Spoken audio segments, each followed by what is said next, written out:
ating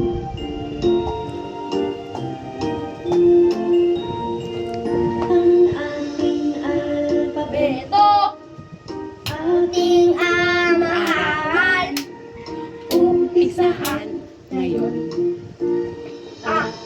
aso, bola, cactus, daga, elefano, French fries, gatas, hipon, ilang,